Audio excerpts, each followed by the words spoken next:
Hi friends, welcome to my channel.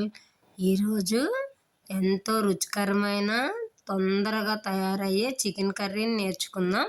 అందుకు ముందుగా gas వెలిగించుకొని ఒక దబర పెట్టుకుందాం. దబర వేడెక్కినాక ఆయిల్ వేయాలి. ఆయిల్ కాగిన తర్వాత ఆవాలు, జీలకర్ర, కరివేపాకు, ఎండుమిర్చి వేసి ఫ్రై చేసుకోవాలి. అది ఫ్రై అయిన తర్వాత ముందుగా కట్ చేసిన ఆనియన్స్ వేసి వేగించుకోవాలి. ఈ ఆనియన్స్ వేగేలోపు ముందుగా చికెన్ని కడిగి ఒక పక్కన ఉంచుకుందాం. ఈ ఆనియన్స్ తొందరగా వేగాలంటే కొంచెం లైట్గా సాల్ట్ జల్లినాక వేగుతాయి, లేదంటే మామూలుగా అయినా వేగించుకోవచ్చు. ఇవి కొంచెం గోల్డెన్ బ్రౌన్ కలర్ వచ్చిన తర్వాత ముందుగా కడిగి ఉంచుకున్న చికెన్ని అందులో వేయాలి. చికెన్ వేసిన తర్వాత కొంచెం సేపు మంటకి సిమ్లో పెడితే దాంట్లో ఉన్న వాటర్ అంతా పైకి వస్తుంది. మధ్య మధ్యలో కలిగి పెట్టుకుంటుంటే మాడకుండా ఉంటుంది. ఈలోపు మనం అల్లం వెల్లుల్లి పేస్ట్ని తయారు చేసుకుందాం. అల్లం ఎంత తీసుకుంటామో అంతే క్వాలిటీలో తెల్లగడ్డలు తీసుకొని దంచి పక్కన ఉంచుకోవాలి. ఇప్పుడు చికెన్ వేసాం కదా, దీంట్లో కొంచెం పసుపు మనకు తగినంత, మనకు ఎంత కావాలంటే అంత వేసుకోవచ్చు. లేదు కొలత ప్రకారం అంటే అర స్పూన్ వేసుకోవాలి. సాల్ట్ కూడా కొంచెం వేసుకోవాలి. అంటే సాల్ట్ రుచికి సరిపడా వేసుకోవచ్చు. 2 స్పూన్లు వేసి కొంచెం వేసాను. కొంతమంది అయితే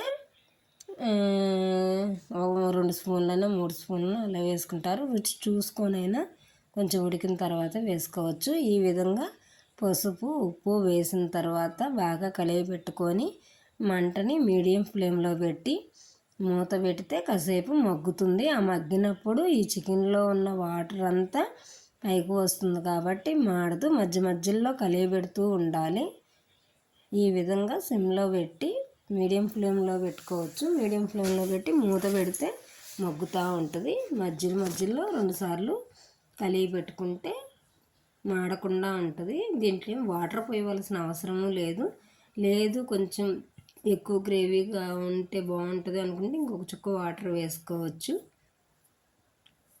అది ఎవరి ఇష్టమైనట్లు అలా వేసుకోవచ్చు. ఈ విధంగా కొంచెం మగ్గిన తర్వాత కారం వేసుకోవాలి. కారం 3 స్పూన్లు వేసాను నేనైతే. కారం వేసిన తర్వాత మళ్ళీ కలిపి పెడుతున్నాను. ఈ విధంగా కలిపి పెడుతున్నానంటే నేను కాదులే, ఈ చికెన్ వండుతుంది మా మరిది గారి చేత వండిస్తున్నాను. ఎందుకంటే వాళ్ళు బ్యాచిలర్స్గా వండుకుంటున్నప్పుడు ఫస్ట్ ఇది నేర్చుకొని తయారు చేశారు. ఒకసారి నేను కూడా తింటే ఇది బాగా రుచిగా ఉంది, తొందరగా అయిపోతుంది. అందువల్ల మీకు చూపిద్దామని ఈ చికెన్ని చేయమని చెప్పాను. ఇప్పుడు ఇందులో అల్లం వెల్లుల్లి పేస్ట్ 2 స్పూన్లు వేసాము. ఇది కొంతమంది ఏంటంటే ఇది మామూలుగా మేము వండేటప్పుడు అయితే ముందు వేస్తాను. ఇది మా మరిది గారు వాళ్ళు అయితే ఇట్లా వేస్తారు. అందువల్ల వాళ్ళ చేతే చూపించాను. అల్లం వెల్లుల్లి పేస్టు అది వేసిన తర్వాత ముందుగా దంచి పెట్టుకున్న గరం మసాలా అయినా వేసుకోవచ్చు. గరం మసాలా అని అన్నాను అనుకోకండి, చికెన్ మసాలాది. చికెన్ మసాలా అంటే ధనియాలు, చెక్క, మొగ్గ వేసుకొని కొంచెం కొబ్బరి వేసుకొని పొడి చేసుకోవటమేను. ఆ పొడి చల్లిన తర్వాత కొత్తిమీర వేసుకున్నాను. ఇంతే ఫ్రెండ్స్.